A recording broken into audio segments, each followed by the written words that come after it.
Hello जी, कैसे हो सारे। तो स्वागत है आपका वापस हमारी रिकर्जन सीरीज में। हम पहुंच चुके हैं आपके रिकर्जन सीरीज के डे 8 में और यहाँ पर इंक्लूड एक्सक्लूड पैटर्न पर आधारित एक और क्वेश्चन हम सॉल्व करने वाले हैं। नाम इसका आपने बहुत बार सुना होगा, इसका नाम है coin change problem.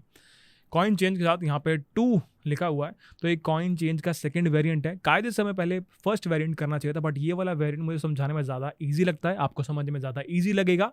That's why ये वाला वेरिएंट हम पहले सॉल्व कर रहे हैं और जो फर्स्ट वेरिएंट है उसको बाद में सॉल्व करेंगे। ठीक है, तो एग्जैक्ट क्वेश्चन पढ़ेंगे उससे पहले एक अनाउंसमेंट आप सभी के लिए।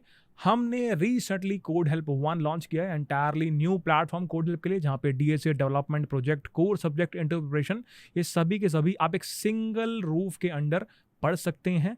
एक बार मैं चाहूँगा, क्योंकि हमने बहुत सारी मेहनत की है, आप फटाफट इस प्लेटफॉर्म पर जाएं और एक पूरा एक्सप्लोर करें। मुझे बताएं कैसा लग रहा है आपको पूरा का पूरा ये प्लेटफॉर्म। काफ़ी मेहनत लगी है हमारी यहाँ पर। सेकेंडली, जो भी क्वेश्चन यहाँ पे सॉल्व हम करते जा रहे हैं उसको हमने एक अच्छी सी प्यारी सी शीट में मेंटेन किया है। देख सकते हैं ध्यान से आप, जो भी आपने अब तक पढ़ा है सब कुछ, वीडियोस, क्वेश्चंस, आर्टिकल्स सब हमने शीट के अंदर ऐड कर दिए। जैसे अभी रिकर्जन का हमारा वीक चल रहा है तो रिकर्जन की वीडियोस यहाँ पर डलती जा रही है, रिकर्जन के सारे प्रैक्टिस क्वेश्चन यहाँ पर डले हुए हैं। तो अगर आप चाहें तो एक ऑर्गेनाइज्ड फॉर्मेट के अंदर इस शीट को भी एक्सेस कर सकते हैं और अपनी खुद देख सकते हो कितने सारे क्वेश्चन यहाँ पे सॉल्व करने के लिए। अगर इतने क्वेश्चन सॉल्व करने के बाद भी तुम्हारी अंडरस्टैंडिंग क्लियर नहीं होगी, पहली बात तो ये कोई बड़ी बात है, पक्का हो ही जाएगी। ठीक है, चलो, तो मैं चाहूँगा इस शीट का लिंक भी मैं डिस्क्रिप्शन में ऐड कर दूंगा, चाहो तो इसको एक बार एक्सप्लोर कर लेना और सॉल्व कर लेना, पढ़ लेना और फटाफट कोई प्लेसमेंट क्रैक कर देना। ठीक है, वापस आते हैं क्वेश्चन के ऊपर। क्वेश्चन का नाम है कॉइन चेंज टू। क्वेश्चन कहता है कि आपको मैंने एक अमाउंट दे दिया है कि इतना अमाउंट आपको क्रिएट करना है। क्वेश्चन कहता है कि आपको मैंने कुछ कॉइन्स दे दिए हैं डिफरेंट डिफरेंट डिनोमिनेशंस के, जैसे कि 2 का सिक्का है, 1 का सिक्का है, 5 का सिक्का, ऐसे डिफरेंट डिनोमिनेशन के मैंने कॉइन्स दे दिए हैं। एक चीज़ का ध्यान रखना है, सारे के सारे कॉइन्स इनफाइनाइट सप्लाई में है, यानी 1 के सिक्के मेरे पास इनफाइनाइट हैं, 2 के सिक्के मेरे पास इनफाइनाइट हैं और 5 के सिक्के मेरे पास इनफाइनाइट है। अब जो अमाउंट मैंने आपको दिया है, आपको इन सिक्कों का यूज़ करके उस अमाउंट को क्रिएट करना है। जैसे 5 रुपये मुझे बनाने हैं तो मैं 1 के सिक्के ले सकता हूँ 5 बार तो 5 रुपये बन जाएंगे, या फिर 5 का सिक्का ले सकता हूँ 1 बार तो 5 रुपये बन जाएंगे, या फिर 1 के सिक्के ले लिए 3 बार और 2 का सिक्का ले लिया 1 बार तो 1 + 1 + 1 + 2 5 बन जाएगा, या फिर 1 का सिक्का ले लिया 1 बार, 2 का सिक्का ले लिया 2 बार तो 1 + 2 + 2 5 बन जाएगा। So there are multiple ways to create this particular amount. Question simple आपसे इतना कहता है कि भाई साहब आप मुझे ये बता दीजिए कितने नंबर ऑफ वेज पॉसिबल हैं ये अमाउंट क्रिएट करने के with these set of coins, provided कि हर सिंगल कॉइन के हमारे पास इनफाइनाइट सप्लाई अवेलेबल है। ठीक है, अगर आपके पास कोई भी तरीका नहीं है इस अमाउंट को बनाने का तो आप आंसर 0 रिटर्न कर सकते हैं। क्वेश्चन समझ में आया तो ठीक है, नहीं आया तो मैं आपको भी समझा दूंगा। स्लाइड पर जैसे ही मूव करेंगे आपको क्रिस्टल क्लियर हो जाएंगी सारी की सारी चीज़ें। ठीक है, so let's move to slide. This is our recursion series day number 8 and we are going to solve coin change 2 problem using a recursive solution. चलो बढ़िया, तो ध्यान से ऑब्जर्व करो। क्वेश्चन सिंपल सी बात करता है। क्वेश्चन कहता है कि मेरे को एक अमाउंट क्रिएट करना है एंड वो अमाउंट लेट से 5 रुपीज़ है और मेरे पास मल्टीपल्स डिनोमिनेशन में, मल्टीपल्स से कुछ होता नहीं है, मल्टीपल डिनोमिनेशंस में कॉइन है। जैसे कि 1 का सिक्का है इनफाइनाइट सप्लाई में, 2 का सिक्का है इनफाइनाइट सप्लाई में, 5 का सिक्का है इनफाइनाइट सप्लाई में। सो लेट्स से मुझे टोटल 5 रुपये बनाने हैं और ये सारे सिक्के मेरे पास अवेलेबल है इनफाइनाइट सप्लाई में। तो क्या क्या तरीके हो सकते हैं? नंबर 1 तरीका ये हो सकता है कि 1 + 1 + 1 + 1 + 1, तो इससे क्या बनेगा? 5 रुपये बन गए। दूसरा तरीका क्या हो सकता है? 1 + 2 + 2, इससे क्या बना? 5 रुपये बन गए। तीसरा तरीका क्या हो गया? 1 + 1 + 1 + 2, इससे क्या हुआ? 5 रुपये बन गए। अगला तरीका क्या हुआ? 5, एक सिंगल कॉइन 5 को ले लिया, इससे क्या हुआ? 5 रुपये बन गए। तो आई गेस इस अमाउंट को क्रिएट अगर करना हो और ये सेट ऑफ कॉइन्स हमारे पास इनफाइनाइट सप्लाई में अवेलेबल हो तो यही 4 तरीके एग्जिस्ट करते हैं इसे क्रिएट करने के, ये मुझे लगता है। ठीक है जी, वेरीफाई कर लेते हैं। जी हाँ, सिर्फ 4 तरीके ही अवेलेबल है। तो इससे एक चीज़ क्लियर होगी कि हमें क्वेश्चन समझ में आ चुका है, प्रॉब्लम स्टेटमेंट जो भी दी हुई थी हमें क्लियर हो चुकी है कि you are given an amount, you are given infinite supply of multiple denomination type के कॉइन्स एंड आपको इस अमाउंट को क्रिएट करना है यूजिंग दीज कॉइन्स। कितने नंबर ऑफ वेज पॉसिबल हैं वो आपको रिटर्न करना है, एक इंटीजर आपको रिटर्न करना है एज एन आउटपुट। तो आई थिंक क्वेश्चन एकदम क्लियर है, एग्जाम्पल भी हमने देख लिया है। अब सोचना है हमें अप्रोच के बारे में कि कैसे हम इस क्वेश्चन को सॉल्व कर सकते हैं। ठीक है, अगेन मल्टीपल तरीके हो सकते हैं इस क्वेश्चन को सॉल्व करने के। आप चाहो तो लूप के माध्यम से भी कर सकते हो, आप चाहो तो रिकर्जन के माध्यम से भी कर सकते हो, आप चाहो तो डीपी डायनामिक प्रोग्रामिंग के माध्यम से भी कर सकते हो। पर क्योंकि ये वीक आपका रिकर्जन का है तो ना तो मैं डीपी की बात करने वाला हूँ, ना मैं लूप्स की बात करने वाला हूँ, मैं सिर्फ रिकर्जन की ही बात करने वाला हूँ। और जब मैं रिकर्जन की बात करता हूँ तो रिकर्जन के लिए मैंने आपको एक मैजिकल लाइन ऑलरेडी दी हुई है जिस लाइन से तुम रिकर्जन का कोई भी क्वेश्चन, चाहे वो इजी हो, मीडियम हो, हार्ड हो, कुछ भी सॉल्व कर सकते हो। और वो मैजिकल लाइन क्या है कि एक केस हम सॉल्व करेंगे एंड बाकी रिकर्जन संभाल लेगा। आई गेस ये लाइन आपको याद होगी। अगर आपको याद नहीं है तो इसका मतलब आप रिकर्जन सीरीज को फॉलो ही नहीं कर रहे हैं, क्योंकि आई थिंक लेक्चर नंबर 3 में मैंने आपको इस लाइन को इंट्रोड्यूस किया था आपके सामने, और अब तक आपको ये लाइन रट चुकी होगी कि एक केस हमें सॉल्व करना है हमेशा। हमें पूरा का पूरा सोल्यूशन नहीं सोचना दिमाग में कैसे सॉल्व होगा, हमें सिर्फ एक केस सॉल्व करने की दिशा में सोचना है, बाकी सारी की सारी चीज़ें हमारे रिकर्जन मामा खुद ही सॉल्व कर देंगे। इसका ध्यान रखना, क्वेश्चन अपने आप सॉल्व होते चले जाएंगे। अब अप्रोच फाइंड आउट करने निकलते हैं कि कैसे इस लाइन को हम यहाँ पर एक ट्रू स्टेटमेंट साबित करने वाले हैं। उसके लिए एक एग्जाम्पल ले लेते हैं। तो मैंने कहा लेट्स से मुझे अमाउंट दिया हुआ है 5 और लेट्स से मुझे कॉइन्स दिए हुए हैं जो मैंने जस्ट अभी आपको दिखाया 1, 2 एंड 5। ठीक है, इसी को मैं थोड़ा अच्छा बनाता हूँ और फिर वापस मिलता हूँ। ठीक है, तो ये अमाउंट और ये कॉइन्स हमने यहाँ पर राइट डाउन कर दिए हैं। हमें एक अप्रोच सोचनी है। ठीक है, रिकर्जन जब भी मेरे सामने आएगा, मैंने सिंपल सी बात बोली कि मुझे सिर्फ एक के सॉल्व करना है, बाकी रिकर्जन संभाल लेगा। तो मैं सिर्फ ऐसा करता हूँ, इस अमाउंट को इन मल्टीपल कॉइन से सॉल्व करने के बजाय मैं सिर्फ ये सोचता हूँ कि इस अमाउंट को एक सिंगल कॉइन से, जो भी रैंडमली पहला कॉइन पड़ा हुआ है, उससे मैं कैसे सॉल्व कर सकता हूँ। तो मैंने कहा यार अगर मुझे सिंगल कॉइन से सॉल्व करना होता तो बहुत ईजी था। मैं 5 लेता, मैं एक 1 वाला कॉइन यूज़ कर लेता, तो कितना अमाउंट बचता 4 के लिए मैं एक और 1 वाला कॉइन यूज़ कर लेता, कितना अमाउंट बचता 3 के लिए मैं एक और 1 वाला कॉइन यूज़ कर लेता, कितना अमाउंट बचता 2 के लिए मैं एक और 1 वाला कॉइन यूज़ कर लेता, कितना अमाउंट बचता 1 के लिए मैं फिर से एक 1 वाला कॉइन यूज़ कर लेता, कितना अमाउंट बचता 0।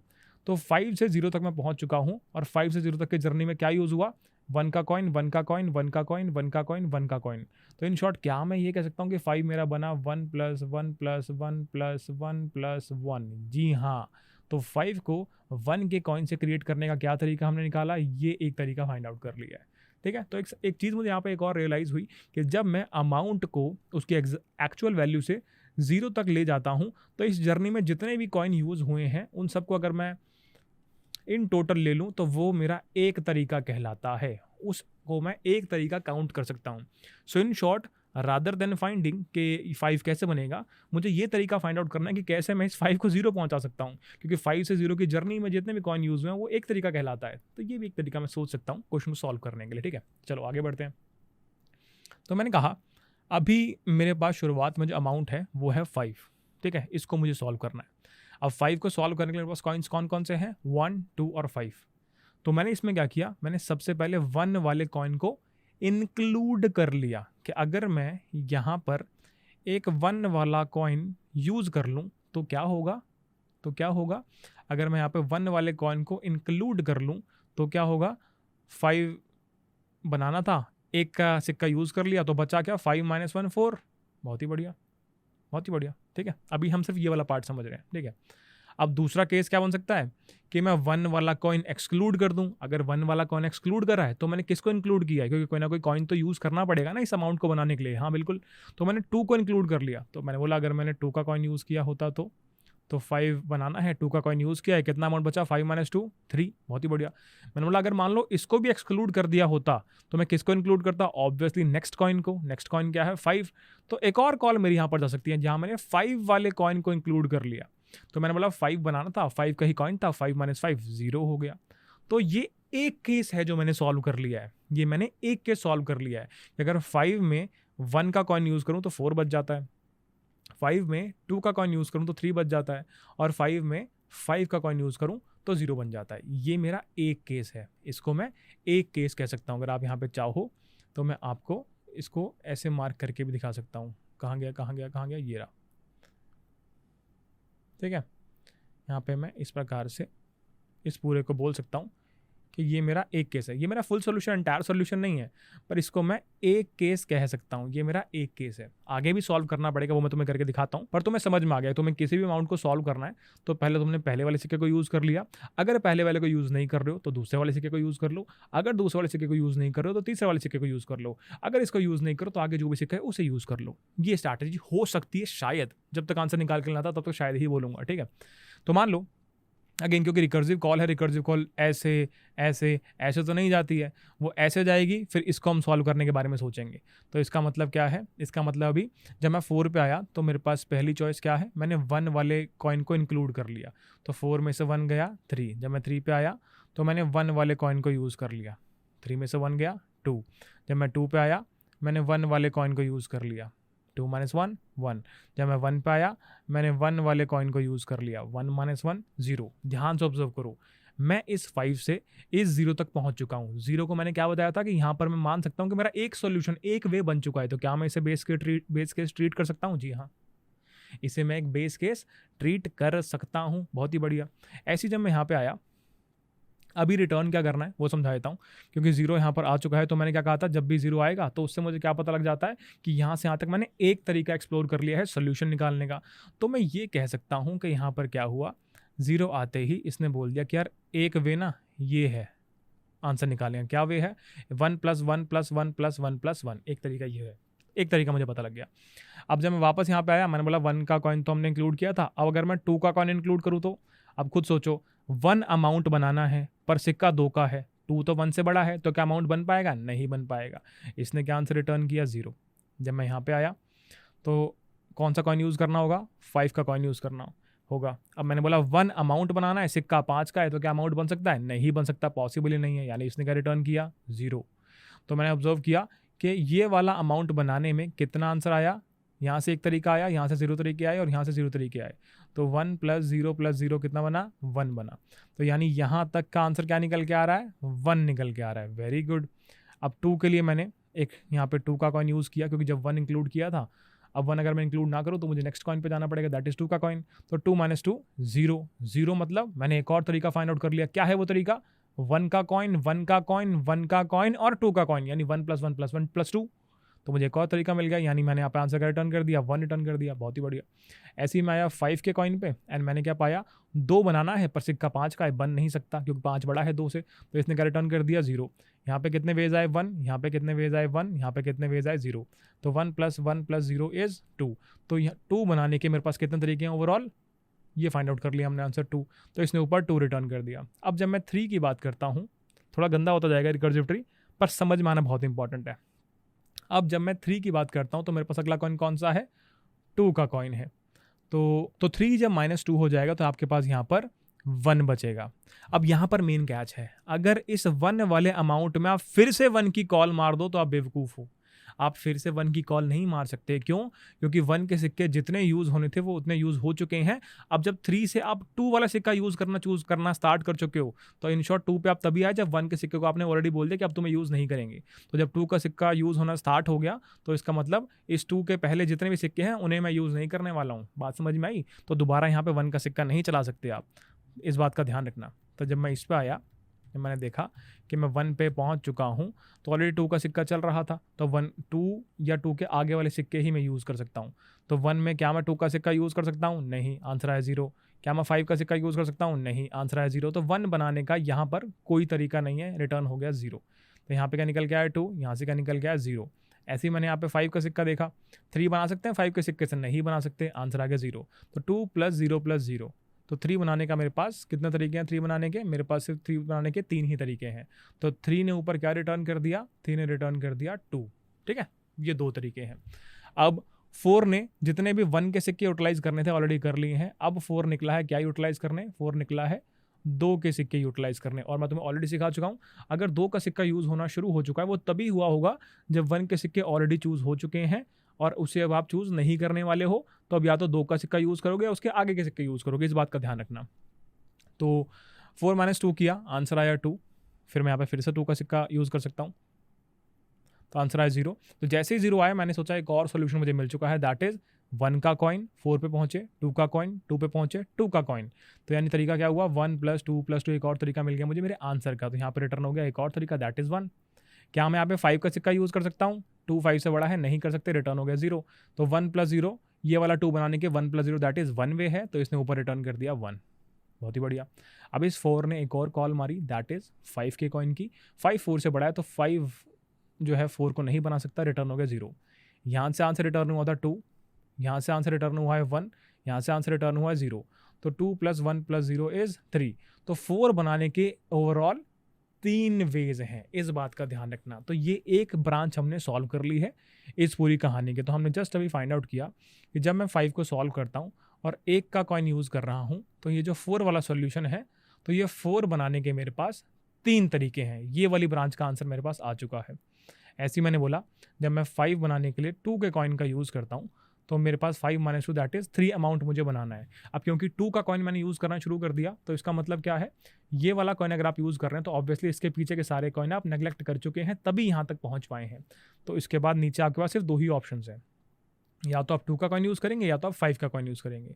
अगर 3 बनाने के लिए 2 का कॉइन यूज़ करें तो आंसर क्या निकल के आएगा, 1। अब यहाँ पे या तो आप 2 का कॉइन यूज़ करेंगे या तो 5 का कॉइन यूज़ करेंगे।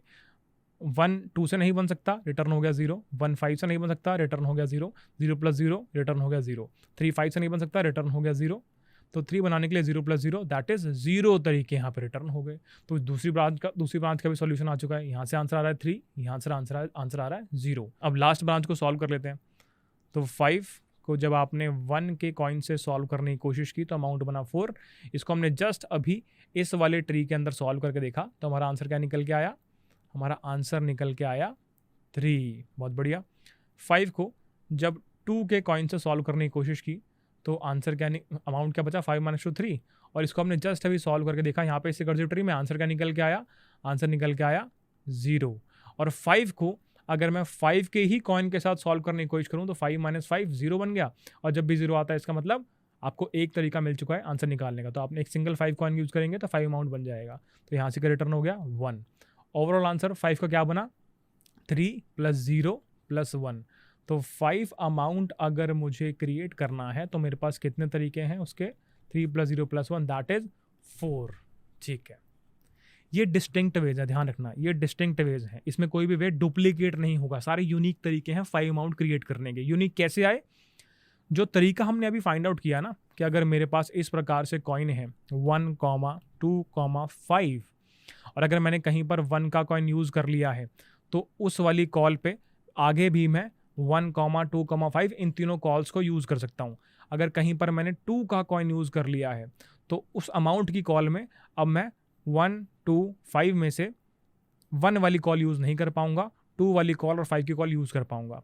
अगर कहीं पर मैंने 5 का कॉइन यूज़ कर लिया है किसी रिकर्सिव कॉल के अंदर, तो उसमें जो अमाउंट बचा है उसमें ना तो 1 की कॉल कर पाऊंगा, ना तो 2 की कॉल कर पाऊंगा, और 5 की कॉल मैं कर सकता हूं। ऐसा क्यों, इसी का लॉजिक मैंने आपको जस्ट अभी थोड़ी देर पहले बताया कि 1, 2, 5 इन तीनों का कॉइन आप कैसे यूज़ करते हो। इस प्रकार से क्या ऑर्डर फॉलो करते हो, सबसे पहले आप कोशिश करते हो जितने 1 के कॉइन यूज़ कर सकते हो उतने आपने यूज़ कर लिए। अगर आपने, ये इंक्लूड वाला केस है, अगर आपने एक बार भी 1 को एक्सक्लूड कर दिया, इसका मतलब इसके बाद की जितनी भी कहानी होगी उसमें 1 दोबारा यूज़ नहीं होगा। अगर 1 एक्सक्लूड हो चुका है तो ऑब्वियसली आप मूव करोगे नेक्स्ट कॉइन पे, दैट इज 2। ठीक है, कुछ भी हो सकता है, 20 भी हो सकता है, 30 भी हो सकता है, कुछ भी हो सकता है। आपने इसको इंक्लूड करना शुरू किया, तब तक इंक्लूड करो तब तक यूज़ कर सकते हो। एक बार आपने इसको अगर एक्सक्लूड कर दिया, इसका मतलब अब 2 भी दोबारा कभी जीवन में यूज़ नहीं होगा, तो आपको मूव करना पड़ेगा नेक्स्ट कॉइन पे। अब आ गया 5 पे, अब आपने इसको इंक्लूड करना शुरू कर दिया, और जो आपने इसको एक बार एक्सक्लूड कर दिया इसका मतलब अब इसके आप नेक्स्ट कॉइन पे मूव कर जाओगे, इस कॉइन को या फिर इसके पीछे वाले कॉइन को कभी भी दोबारा यूटिलाइज नहीं करोगे। या फिर इसको ऐसे भी समझ सकते हो, 1, 2, 5 अगर आप किसी भी कॉइन पे खड़े हो तो उस अमाउंट पे, जिस भी अमाउंट पे आप खड़े हो उस अमाउंट पे या तो ये कॉइन या तो इसके आगे के कॉइन यूज़ करना अलाउड है। अगर आप किसी भी कॉइन पे खड़े हो तो उस अमाउंट पे उसके पीछे के कॉइन यूज़ करना अलाउड नहीं है। नहीं तो इससे दिक्कत क्या होगी, इससे इशू क्या आएगा, इससे इशू ये आएगा, देखो अगर तुम ऐसा नहीं करोगे ना, इशू बताता हूँ क्या आएगा। इससे ये होगा कि तुम 1 + 2 + 2 को एक वे मान लोगे, हाँ एक तरीका है। तुम फिर 2 + 1 + 2 को भी एक और तरीका मान लोगे कि यार ये भी हाँ एक और तरीका है। और तुम फिर 2 + 2 + 1 को भी एक और तरीका मान लोगे, ये भी एक तरीका है। एक्चुअल में ये एक सिंगल ही तरीका है, बस तुमने यहाँ पर 2 2 यहाँ थे, तुमने 2 2 यहाँ रख दिए या फिर यहाँ रख दिए। तो तुम अगर ये ऑर्डर नहीं फॉलो करोगे तो तुम ऐसे मल्टीपल वेज निकाल दोगे। जहाँ पर मेरा 4 आंसर निकल के आ रहा है वहाँ तुम्हारा शायद 16 आंसर निकल के आ जाए, रैंडमली कुछ भी बड़ा नंबर निकल के आ जाए। तो इस बात का ध्यान रखना, अगर डिस्टिंक्ट वेज, यूनिक वेज निकालने हैं तो ये स्ट्रैटेजी फॉलो करनी पड़ेगी। अगर तुम्हें बोला कि कुछ भी निकाल दो, इन सबको अलग अलग काउंट कर सकते हैं, तो फिर तो ये स्ट्रैटेजी फॉलो करने की कोई भी नीड नहीं है। तुम्हारे पास जो भी अमाउंट है हर बार जितने भी कॉइन्स हैं उन सबके लिए कॉल मारो, इस बात का ध्यान रखना, ठीक है। ये एक तरीका था तुम्हें बताने का। पर वापस लेके आते हैं, रिकर्जन की मैजिकल लाइन क्या थी, एक केस हम सॉल्व करेंगे, बाकी रिकर्जन संभाल लेगा। और वो एक केस के लिए हमने यहाँ पर ये बॉक्स बनाया था। इस बॉक्स में जो कहानी है उसे ही हमें कोड करना है कि पहले एक कॉइन को इंक्लूड कर लेता हूँ और उससे आंसर निकाल लेता हूँ, और फिर उसका एक्सक्लूड कर दूंगा और उससे आंसर निकाल लूँगा, और फिर जो इंक्लूड का आंसर आएगा एक्सक्लूड का आंसर आएगा, उन दोनों को सम कर दूंगा, मेरा ओवरऑल आंसर निकल के आ जाएगा। खत्म, सिंपल, खत्म। ठीक है जी। हिंदी में समझाऊं तो यहाँ पे तो आप और आसानी से समझ सकते हैं कि ये रहा मेरे पास अमाउंट दैट इज़ 5, ये रहे मेरे पास कॉइन्स दैट इज़ 1, 2, 5। मेरा रिकर्जन कहता है कि एक केस मैं सॉल्व करूंगा, बाकी रिकर्जन संभाल लेगा। तो मेरे रिकर्जन को मैंने क्या सॉल्व करके दिया कि सुन रिकर्जन, एक बार मैं इसको इंक्लूड कर लेता हूँ। तो 5 में मैंने 1 वाले कॉइन को इंक्लूड कर लिया, तो ये बन गया 4। इतना मैंने इंक्लूड वाला केस संभाल लिया। ठीक है, एक बार मैं इसको एक्सक्लूड कर देता हूँ। तो जब मैं इसको एक्सक्लूड कर दूंगा तो मल्टीपल कॉइन्स हैं, उनको संभाल लियो अपने आप। मैं आगे वाले कॉइन्स तक भी नहीं जा रहा, मैं सिर्फ इतना जा रहा हूँ।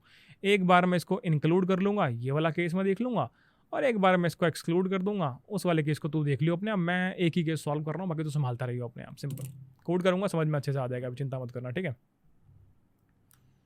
तो ये आ गया हमारा कोडिंग विंडो, हमारी कोडिंग विंडो।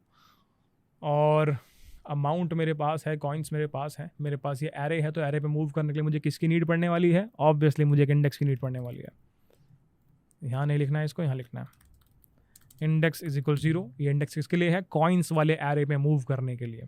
एक सॉल्व नाम का फंक्शन बना दिया, वहाँ पे अमाउंट भेज दिया, कॉइन्स भेज दिए, इंडेक्स भेज दिया, एंड इस वाले फंक्शन से मुझे एक आंसर मिल जाएगा, उस आंसर को मैं रिटर्न कर दूंगा। खत्म। एक चीज़ का ध्यान रखना, हो सकता है क्योंकि मैं एक रिकर्सिव सोल्यूशन राइट डाउन कर रहा हूँ कि मेरे सबमिशन पे जब मैं इसको सबमिट करूँ मुझे TLE that is time limit exceeded वाला एरर आ जाए। उससे डरना नहीं है। रॉन्ग आंसर आएगा तो उससे डरेंगे, TLE से बिल्कुल नहीं डरेंगे। जब आगे जाके मैं तुम्हें DP और ऑप्टिमाइजेशन टेक्निक सिखा दूंगा, तब ये टाइम लिमिट एक्सीड वाले एरर को हम एक्सेप्टेड सोल्यूशन के अंदर कन्वर्ट आसानी से कर सकते हैं। अभी रिकर्जन पढ़ रहे हैं, दैट्स वाई रिकर्जन के द्वारा सॉल्व करने की कोशिश कर रहे हैं। ठीक है, चलो। तो मैंने बोला स्टैटिक इंट सॉल्व। मुझे नाम बहुत ज़्यादा अच्छा लगता है सॉल्व वाला, दैट्स वाई इसको बार बार मैं यूज़ कर रहा होता हूँ।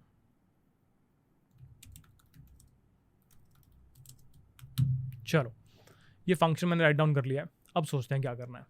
मैंने बोला मुझे एक बेस केस की नीड पड़ने वाली है। बेस केस क्या हो सकता है कि मान लो कि मेरा अमाउंट 0 है, तो जो अमाउंट 0 होता है तो उससे मुझे क्या पता लगता है कि यार मेरे को एक तरीका मिल गया है आंसर निकालने का। जो रिकर्सिव ट्री में तो हमने ये देखा था कि जब भी अमाउंट 0 होता था तो हम कहते थे कि ये बेस केस है, और 0 का मतलब मुझे एक तरीका मिल गया है अमाउंट को क्रिएट करने का। एक तरीका ये है आंसर निकालने का। इस केस हम क्या करते थे? रिटर्न 1 करते थे।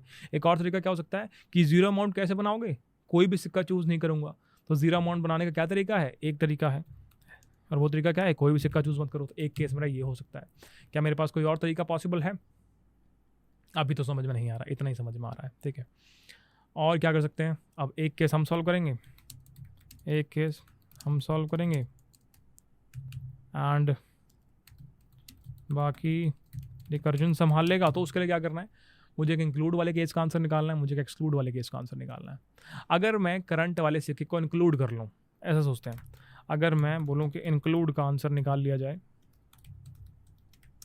तो अगर मैं करंट सिक्के को इंक्लूड कर लेता हूँ तो उससे क्या होता है? मैंने बोला मान लो कॉइन की वैल्यू 5 है एंड अमाउंट की वैल्यू 40 है। ठीक है, अगर मैं 5 कॉइन को इंक्लूड कर लूँ तो इसका मतलब remaining amount 40 minus 5 that is 35 हो जाएगा। हाँ या ना? हाँ, ये बात ठीक है। तो इसी को रिकर्जन में लिख दो ना भाई, क्या दिक्कत है? तो जब मैं इंक्लूड का आंसर निकालता हूँ तो इंक्लूड वाला आंसर का मतलब क्या है कि भैया अब मैंने जो अमाउंट था 40, उसमें 5 वाला कॉइन यूज़ कर लिया है। 40 माइनस 5 के लिए कॉल मार दो, दैट इज़ 35 के लिए कॉल मार दो। तो हमने वही कर दिया। हमने नेक्स्ट कॉल मार दी फॉर अमाउंट। क्या हो गया? अमाउंट माइनस जो भी इंडेक्स पर खड़ा था मैं कॉइन के, माइनस कर दिया आपने। कॉइन्स का एरे एज इट इज रहेगा, क्योंकि मैंने इस सिक्के को यूटिलाइज कर लिया है। तो क्या मुझे इंडेक्स को आगे बढ़ाना चाहिए? क्योंकि मैंने इस सिक्के को यूटिलाइज कर लिया है, और मैं इंक्लूड वाले केस की बात कर रहा हूँ। तो इंक्लूड वाले केस में क्योंकि इन्फिनाइट सप्लाई मेरे पास प्रेजेंट है कॉइन की, तो मैं इस सिक्के को दोबारा यूटिलाइज भी कर सकता हूँ। क्योंकि मैं इस सिक्के को दोबारा यूटिलाइज भी कर सकता हूँ। दैट्स वाई मुझे इंडेक्स आगे बढ़ाने की नीड नहीं है। इंडेक्स एग्जैक्टली एक ऐसा पॉइंटर है जो कि मेरे कॉइन को दर्शा रहा है कि इस कॉइन को मैं अभी यूज कर रहा हूँ। इंडेक्स क्या दर्शा रहा है कि इस कॉइन को मैं अभी यूज कर रहा हूँ। अगर मैं इस कॉइन को दोबारा यूज कर सकता हूँ तो इंडेक्स को आगे बढ़ाने की नीड ही नहीं है, तो इंडेक्स को एज इट इज रख दिया, सिंपल। ऐसे मैंने एक्सक्लूड का आंसर निकाल दिया। एक्सक्लूड का आंसर कैसे निकलेगा? मैंने बोला कि मान लो अमाउंट जो है 40 है, मान लो अमाउंट 40 है और मैंने करंट कॉइन को यूज़ नहीं किया, तो इससे क्या होगा? इसका मतलब अमाउंट में कोई चेंज नहीं हुआ, ख़त्म। बट क्योंकि मैं करंट कॉइन को एक्सक्लूड कर रहा हूँ तो मुझे नेक्स्ट कॉइन पर मूव करना पड़ेगा, इसका ध्यान रखना। तो एक्सक्लूड का आंसर कैसे निकला? मैंने कॉल मार दी, अमाउंट में कोई भी चेंज नहीं है, अमाउंट में कोई भी चेंज नहीं है, कॉइन्स के अंदर भी कोई चेंज नहीं है, पर क्योंकि मैंने करंट कॉइन को एक्सक्लूड कर दिया है, एक्सक्लूड करने पर मुझे नेक्स्ट कॉइन पे मूव करना पड़ता है। नेक्स्ट कॉइन पे मूव करने के लिए मुझे इंडेक्स को आगे बढ़ाना पड़ेगा। सिंपल, रट्टा मारने की कोई नीड नहीं है, दिमाग चलाओ बस। अब मेरे पास इंक्लूड का आंसर आ चुका है पूरा का पूरा, मुझे नहीं पता कैसा है, पर रिकर्जन ने मुझे लाके दे दिया होगा। मेरे पास एक्सक्लूड का आंसर आ चुका है पूरा का पूरा, मुझे नहीं पता कैसा है, पर रिकर्जन ने पक्का मुझे ला कर दे दिया होगा। अब क्योंकि मेरे पास ये दोनों आंसर आ चुके हैं, इंक्लूड के भी एक्सक्लूड के भी, तो मेरा फाइनल आंसर भी निकल सकता है। दैट इज इंक्लूड का आंसर को प्लस कर दिया मैंने एक्सक्लूड का आंसर के अंदर। अब क्योंकि मेरे पास फाइनल आंसर आ चुका है तो भैया उसको रिटर्न करा दो, सिंपल। क्या मुश्किल था? क्या ये मुश्किल था? एक बार समझ में आया तो बिल्कुल भी मुश्किल नहीं है। हमने सिंपल बेस केस निकाला कि अगर अमाउंट 0 है तो रिटर्न 1 कर दो। 0 का मतलब हमने देखा था रिकर्सिव ट्री के अंदर कि हम अपने बेस केस पे पहुंच चुके हैं, एक तरीका हमें मिल चुका है, तो एक तरीका मिल चुका तो एक को ही रिटर्न कर दिया भाई। इंक्लूड वाले केस के अंदर मैंने करंट कॉइन को इंक्लूड कर लिया है, बताऊंगा इसमें एक और चीज़ भी कर सकते हैं। अभी इंक्लूड का आंसर निकाल लिया, करंट कॉइन को एक्सक्लूड कर दिया है, इसका आंसर भी निकाल, एक्सक्लूड वाला केस भी तुम्हें बता दिया मैंने कि करंट कॉइन को एक्सक्लूड करेंगे तो उसका आंसर निकाल लिया, और दोनों को मैंने आंसर को प्लस कर लिया, ओवरऑल आंसर निकल गया, रिटर्न करा दिया। एक केस भूल रहे हैं बस अभी हम, एक ऐसा केस भी तो था जहां पर अमाउंट की वैल्यू कॉइन की वैल्यू से छोटी थी। याद करो, एक ऐसा केस जहां पर अमाउंट की वैल्यू, जो अमाउंट मुझे क्रिएट करना है, उसकी वैल्यू कॉइन की वैल्यू से छोटी थी, तो उस केस में हम आंसर बना ही नहीं पाते थे। जैसे मान लो 5 रुपये बनाने हैं पर सिक्का 10 का प्रेजेंट है, तो क्या 10 के सिक्के से 5 रुपये बन सकते हैं? नहीं बन सकते, रिटर्न 0 कर दो। पर यार ऐसा तो हमने कुछ करा ही नहीं है। अब अगर मान लो अमाउंट की वैल्यू इस कॉइन की वैल्यू से छोटी हो गई, इसका मतलब जो अमाउंट मेरा इस रिकर्सिव कॉल में गया है वो नेगेटिव गया है। तो यहाँ एक और कंडीशन डाल लेते हैं कि यार अगर मेरे अमाउंट की वैल्यू लेस देन 0 आ रही हो ना भाई, अगर लेस देन 0 आ रही हो भाई, इसका ध्यान रखियो, ठीक है। तो ऐसा करियो, बोल दो कि ऐसा कोई तरीका ही नहीं है इसको बनाने का। अगर तुम बोल रहे हो -5 रुपये बना के दिखा, अरे भाई -5 रुपये होता ही नहीं है, कोई तरीका ही नहीं -5 बनाने का।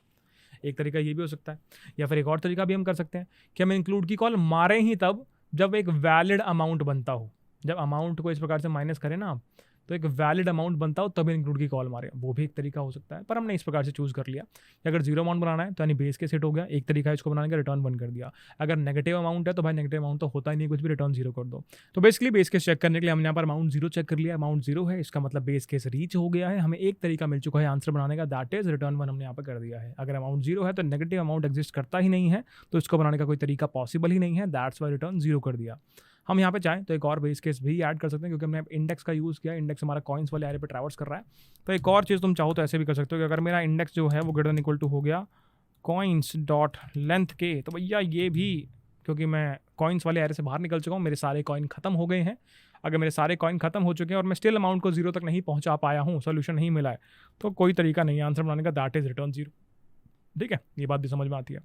इंक्लूड का आंसर निकाल लिया करंट कॉइन को इंक्लूड करके, एक्सक्लूड का आंसर निकाल लिया करंट कॉइन को एक्सक्लूड करके, फाइनल आंसर निकाल लिया, समेशन करके रिटर्न कर दिया फाइनल आंसर। इसको एक बार रन कर लेते हैं, सिंपल सा ही कोड है, ज़्यादा कुछ खास है नहीं, सिंपल टेस्ट के हमारे सारे पास हो चुके हैं।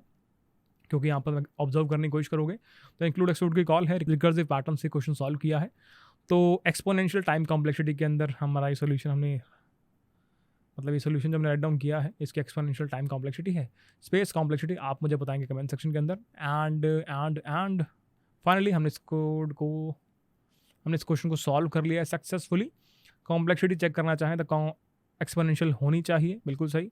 तो इतना ही था इस सोल्यूशन में, बच्चों वाला प्यारा सा सोल्यूशन था, जहाँ पे इंक्लूड एक्सक्लूड का पैटर्न आपने यूज़ किया और ये ज़्यादा आसान होता है समझना, दैट्स वाई मैंने ये वाला क्वेश्चन पहले कराया।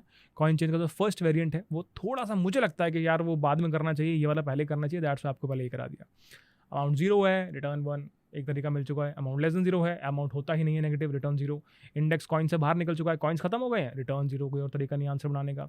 करंट कॉइन को इंक्लूड करके आंसर निकालो, एक्सक्लूड करके आंसर निकालो, ओवरऑल आंसर निकालो समेशन करके, and you are done. So this is one way of solving this problem. अगर आपके पास कोई और अच्छा तरीका है डीपी को छोड़ के, डीपी अभी यूज़ नहीं करनी है, बिना मेमोराइजेशन यूज़ करे, बिना डीपी यूज़ करे, आपके पास अगर कोई रिकर्सिव सॉल्यूशन जो दिखने में और अच्छा हो, कॉम्प्लेक्सिटी तो उसकी पक्का इतनी ही निकल के आएगी, पर शायद दिखने में अच्छा हो, तो मैं चाहूँगा कमेंट सेक्शन के अंदर आप उसे पेश करें या फिर डिस्कशन फोरम पे बच्चों के साथ शेयर करें, ठीक है, यहाँ पर आगे, मुझे बहुत अच्छा लगेगा, ठीक है। सो इस क्वेश्चन में इतना ही था, एंड आगे आने वाले लेक्चर्स के अंदर और ज़्यादा रिकर्जन के क्वेश्चन हम सॉल्व करेंगे जो कि और ज़्यादा हाई कॉम्प्लेक्सिटी के होंगे, एंड धीरे धीरे हम डिफरेंट पैटर्न्स को देखते चले जाएंगे। वापस आते हैं कोड हेल्पर। तो मित्रों, बड़ी मेहनत से प्लेटफॉर्म क्रिएट किया है, मैं चाहूँगा कि आप जरूर जाकर इसको एक बार एक्सप्लोर करके आएँ। बहुत सारे फ्री रिसोर्सेज भी हमने यहाँ पर रखे हुए हैं आप सभी के लिए, इसको जाके देखो। और जो करंट सीरीज हम क्रिएट कर रहे हैं उसको भी आप इस पर्टिकुलर लिंक पे जाके एक्सेस कर सकते हैं। देखो ये आपके रिकर्जन के सारे लेक्चर यहाँ पे ऐड होते जा रहे हैं, और ये सारे के सारे क्वेश्चंस जो है रिकर्जन के ही हैं। यहाँ पर प्लेटफॉर्म के ऊपर आप इन क्वेश्चंस को आसानी से सॉल्व कर सकते हैं, एक्सपीरियंस ले सकते हैं, प्रोग्रेस को ट्रैक कर सकते हैं। So love you all guys, bye, good night. मिलेंगे आपसे आपके नेक्स्ट लेक्चर के अंदर। इस लेक्चर में इतना ही, चलो।